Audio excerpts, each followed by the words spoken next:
povo! Tudo bem? Tudo jóia? Tudo beleza? Sejam bem-vindos ao meu canal, sou o professor Carlos César Iga, de Goiânia, Goiás, e aqui nós compartilhamos o nosso amor pela história.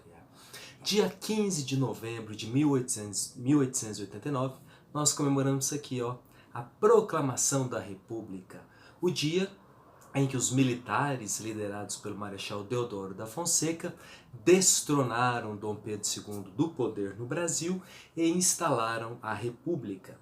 O Brasil foi o último país, a última nação da América a se tornar uma república.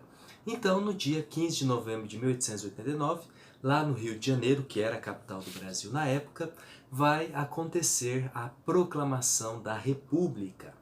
Ela aconteceu no Campo de Santana, bem ali no centro do Rio de Janeiro, que hoje é a Praça da República, né, ali cortada pela Avenida Presidente Vargas, em frente à Central do Brasil, um lugar muito bonito.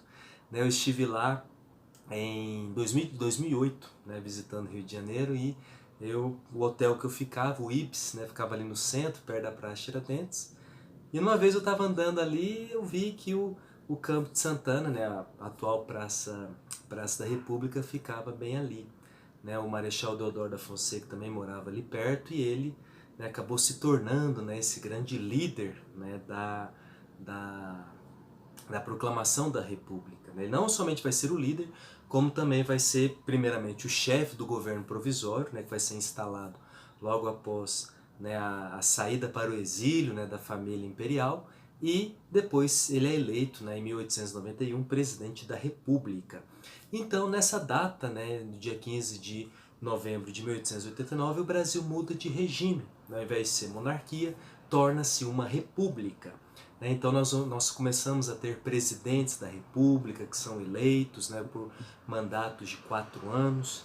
Né? Iniciava-se o regime que dura até hoje. Né? Até hoje, nós vivemos, né, sob um regime republicano, né, um período, né, de muito intenso, né, um período de muitas crises, né, inclusive aqui no meu canal tem alguns vídeos falando sobre essas crises. Né, e falando em crise, para a gente entender o 15 de novembro de 1889, nós temos que recordar a crise do Segundo Reinado, né, para a gente ver que o Segundo Reinado não caiu de maduro, né, já estava apodrecendo por dentro, né, já passava por várias crises, né, ou questões, né, como a gente fala na história. Né, a primeira questão é a militar, né, não é, e aí a gente entende por que os militares lideraram esse movimento que derrubou a monarquia. Desde o final da Guerra do Paraguai, né, os militares voltaram lá da fronteira lá com a Argentina, com o Paraguai, né, vitoriosos. Né, desde aquela época os militares já mostraram, né, a sua indignação com a situação que eles viviam, né? Baixos salários, eles não eram muito valorizados, né, pelo Império. Então, desde o final da Guerra do Paraguai, que já vinha essas manifestações militares, né, de críticas a Dom Pedro, né, Dom Pedro II, né, discutindo com os militares, né, não deixando, né, que eles pudessem se manifestar. Né? Então já vinha, né, de décadas anteriores esse entreveiro entre o Império e os militares. Né? Temos também a questão religiosa, né? O Papa Pio IX, né, ele proibiu, né, que os católicos se aproximassem, né, dos maçons, tivesse qualquer relacionamento, né, com os maçons, e Dom Pedro II não gostou disso. Né? Naquela época o Brasil vivia o regime do padroado, né, em que o Estado e a Igreja, né, tinham grande ligação, né, grande proximidade. O Dom Pedro II não gostou disso e acabou, né, até mesmo prendendo, né, o bispo Dom Vidal, né, lá de Olinda, né, lá em Pernambuco, que havia proibido, né, o casamento de católicos com maçons. Né. Vários aliados do Dom Pedro II eram maçons, ele achou um absurdo aquilo ali, mandou prender o religioso. Isso causou uma comoção popular muito grande, né, e o religioso acabou sendo anistiado, mas ficou essa marca, né, esse distanciamento da igreja com o Império Brasileiro. E por fim, a abolição, né, que aconteceu no dia 13 de abril de 1888, quando a filha de Dom Pedro II, a princesa Isabel, assinou a Lei Áurea, né, extinguindo de uma vez por todas a escravidão no Brasil. E os fazendeiros, né, ficaram muito grilados, muito irritados com Dom Pedro II, porque concedeu a liberdade aos escravos, mas não foi paga indenização, né? Então os fazendeiros acabaram se afastando do imperador e se aliando aos republicanos, né? Inclusive eles foram chamados, né, esses fazendeiros foram chamados de republicanos de última hora, né? Porque eles só embarcaram no movimento republicano já no finalzinho, no apagar das luzes, né, do Império. E o próprio movimento republicano também se fortaleceu muito, principalmente em meados do século XIX, né, com a atuação dos militares, né, contra Dom Pedro II, né, o movimento positivista, né, que defendia uma sociedade racional, científica, né, que dava destaque, né, para os tecnocratas, né, para o desenvolvimento, o progresso, né, isso tudo vai motivar os militares a tirar, né, a acabar com a monarquia. E também a imprensa, né, a imprensa vai ser um dos principais meios de comunicação em que os republicanos vão não somente fazer críticas ao Dom Pedro II, mas também defender as ideias, né, do republicanismo, né, o que eles pretendiam para o Brasil caso, né, a monarquia caísse. Então tudo isso foi, né, o movimento republicano se fortalecendo e o Império também se corroendo por conta das questões que eu falei anteriormente, né, acabou desaguando, né, no 15 de novembro de 1889. E teve um fato também bem interessante, no dia 9 de novembro de 1889, que foi o baile da Ilha Fiscal, né, o último baile do Império Brasileiro. Né, a Ilha Fiscal é uma pequena ilha que fica ali na Baía de Guanabara.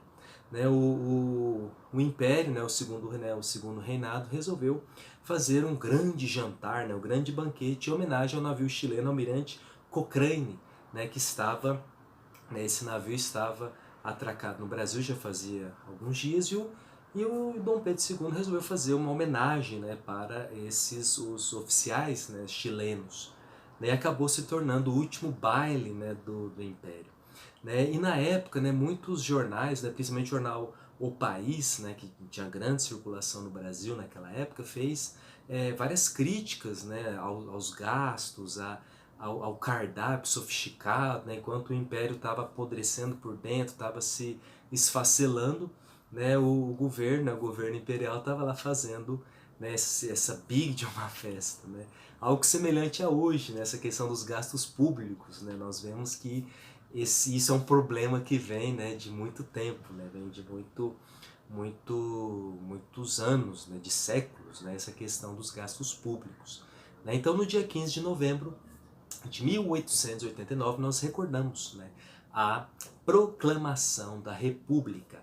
Inclusive essa imagem aqui, que está aqui na televisão, é a primeira página, né, do jornal A Província de São Paulo, que atualmente é o jornal Estado de São Paulo, né, o Estadão. Veja que essa capa, né, essa é da edição do dia 16 de novembro de 1889, né, o dia seguinte à proclamação da República.